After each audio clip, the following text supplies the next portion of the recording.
So the first topic we're going to jump into today is Takara Tomy Mall unveiled some new Masterpiece products from their online website in Japan, and it's the Takara Tomy Mall exclusive MP-15 and 16 cassette bots versus cassette trons.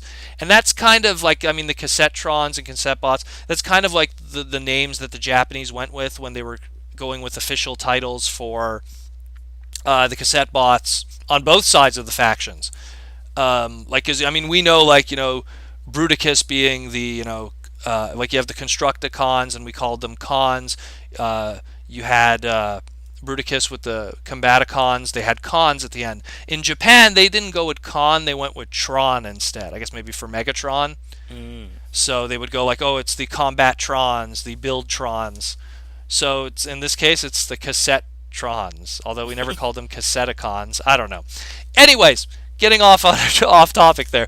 Point is that we had some reveals here of masterpieces that were just like kind of like the typical e-hobby repaint thing.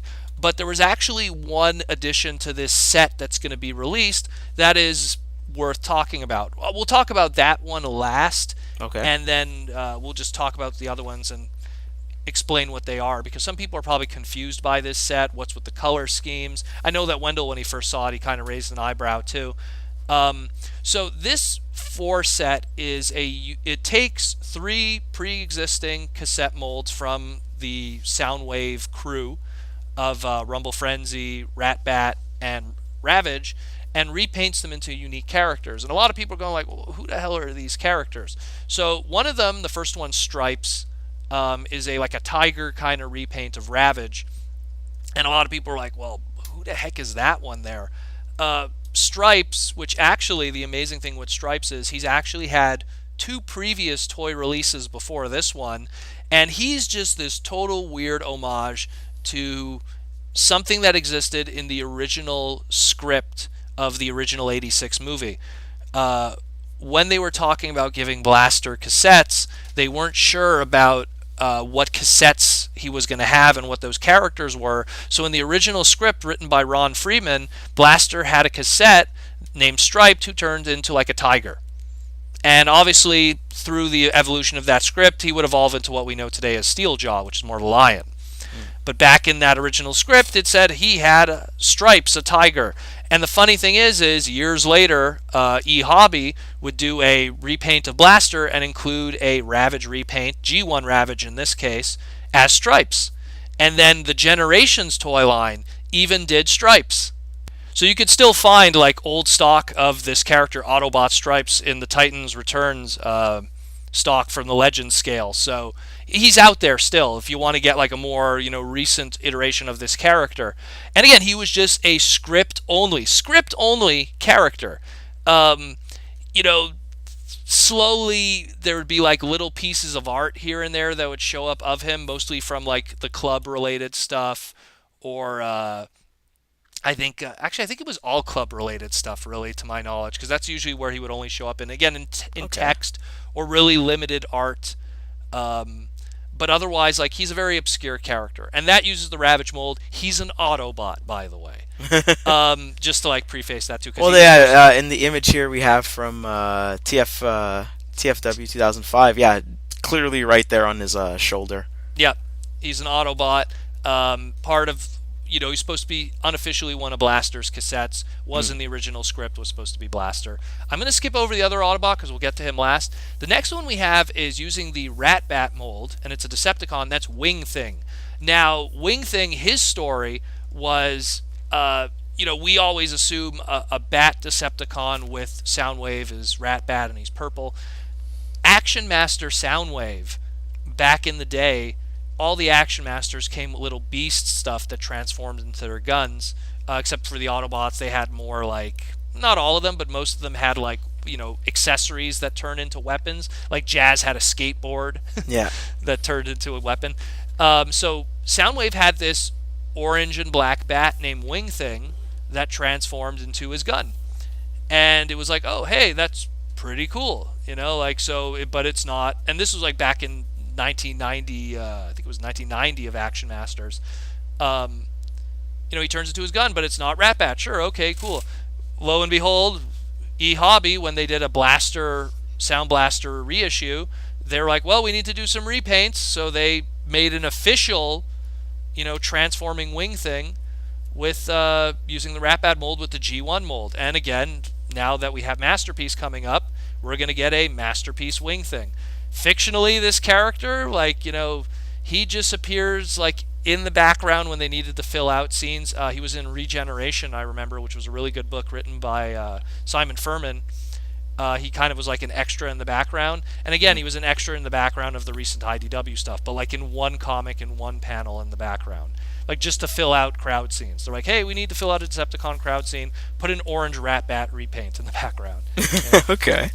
So, yay, he's getting a Masterpiece treatment. It really shows. And then the last one is the craziest one of them all. Well, the last one of these existing Beasts. molds. Yeah, of these ones. Well, no, then we're going to get to the last Decepticon. And by the way, again, Wingthing, Decepticon.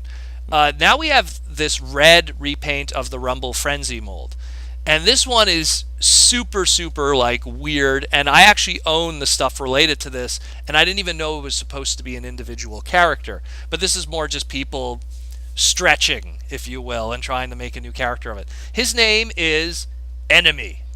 Now, the story with Enemy was, and it's such a stretch, and it's like wow, I owned Enemy without even knowing it. The funny thing with him was, Enemy is based off of all the merchandising that used to happen for G1 back in the day, which was Milton Bradley and a lot of these other companies like Nasta, and Nasta, and a lot of other companies were in charge of doing all the electronic merchandising and tents and pillowcases and all that stuff. So there was this radio that had, we were supposed to assume, looking at it, it's a red radio that has a red Rumble Frenzy mold on there. So you would just assume it's Frenzy or Rumble, pick your poison, one or the other. We're just supposed to assume it's one or the other on there, But because it was an all red Rumble and or Frenzy, it's supposed to be some kind of unique thing.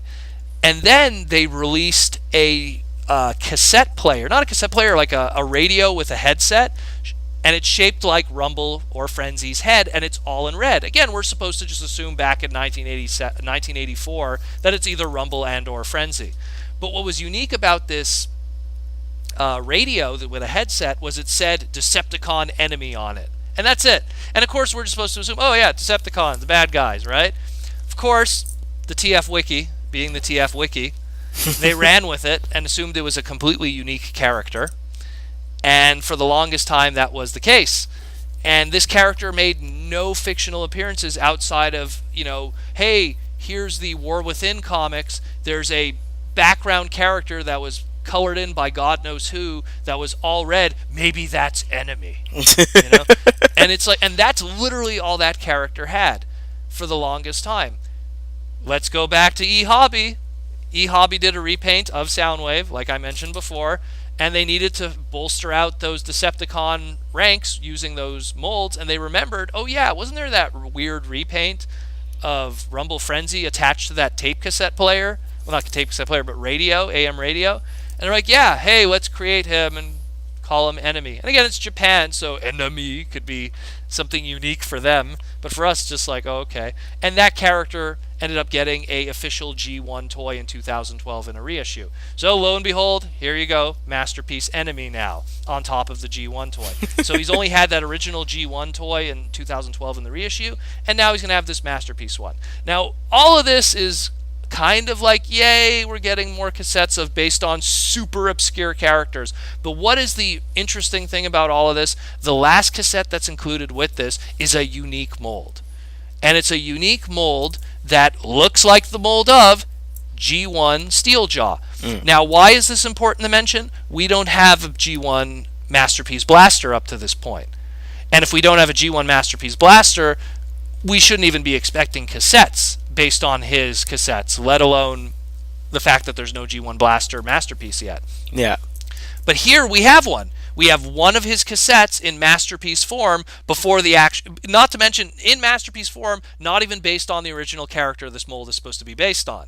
Mm-hmm. And so here you have a Masterpiece mold, brand new mold, based on the Steeljaw design, painted all black, and his name is Nightstalker. And it's like, okay, Daniel, Proto Man, who the hell is Nightstalker now?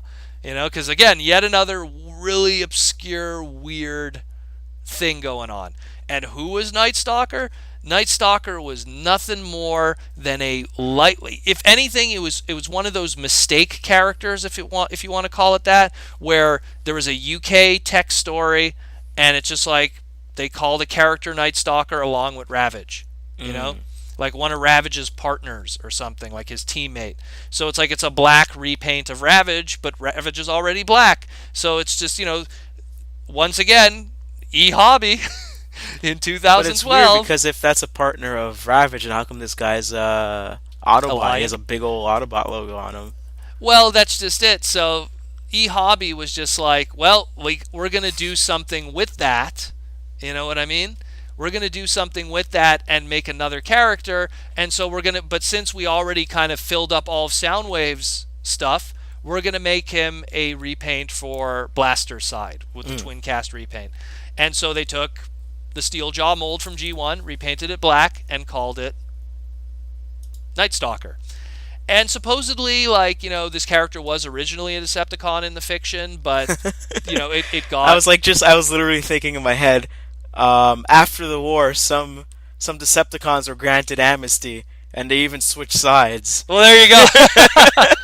Oh, yeah. And then you're like, there we go. Now we got to tell Sakamoto, you know what? Because he's the only one that's kind of writing retcon fiction right now with the Legends comics. Okay. We'll tell him, hey, why don't you make Nightstalker the true identity of Beast Wars Ravage? It's not or he's like the opposite. I don't know. It's weird. It's I don't know. Never mind. It's true. You could do that. You could do either one. But it's just this character. It's like he's literally just like, again, yet another super obscure character. But the big deal is it shows what's coming. Yeah, exactly. It shows that by him existing from a new mold, we got a blaster coming. So any of you guys that are dropping money on third-party blasters or third-party blaster cassettes, throw them in the river. It's over. Hold up. Yay. Throw it in the river. Throw it in the trash. Throw it on the ground. Hey, smoke weed every day. Anyways. But yeah, so it's just hold up. Don't pick up a blaster third party at this point. So what do you think of these? That's interesting. They're really cool though.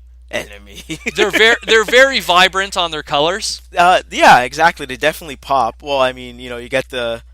I mean, if you ever wanted a black repaint of Steeljaw, boom, you got it. And it looks nice.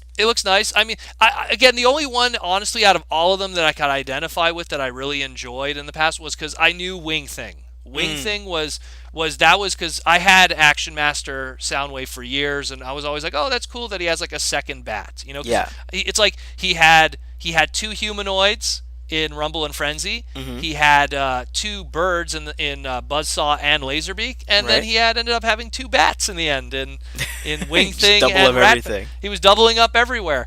So it was kind of cool. But the other guys were all stuff that I knew existed, but they were just they were obscure throwaway stuff that I never thought at some point Masterpiece would be like, you know what, fuck it, let's do it. Let's just roll with it. I'm digging Stripes. My brain was like, oh, maybe it's like Hooligan all over again. Yay. Or Prototype Tigatron. Yeah, Prototype Hooligan or something like that. I don't know. That's just it. It's cool that they did it.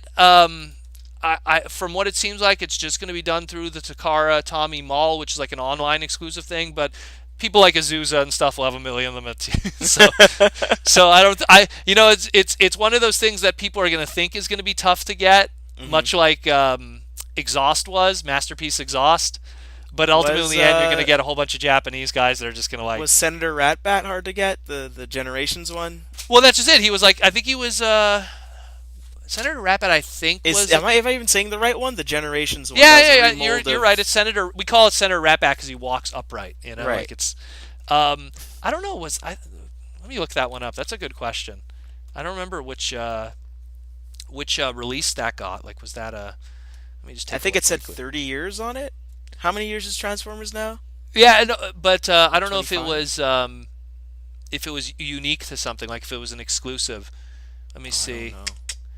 know. It just says that. Yeah, that's weird. They don't really make a mention of how it was released. I think it just came out. That's what it seemed like to me. Well, it was 2013 that it came out, which was more or less because you came to BotCon 2015. It If I was remember correctly. Chicago.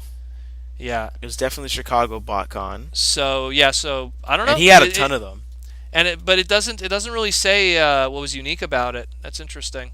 I think Zuza had quite a bit of them too. Yeah, but either way, but that's what I'm trying to say. Like, it's one of those things where don't freak out over it. I'm pretty sure there'll be plentiful of these. Not to mention they're not exactly popular characters. Yeah. You know? So like most I do, I guys do, who are I trying do to like complete. the Red Enemy though. No, they're cool. They're cool looking, definitely, and I get a Definitely feeling I'll different. end up picking them up.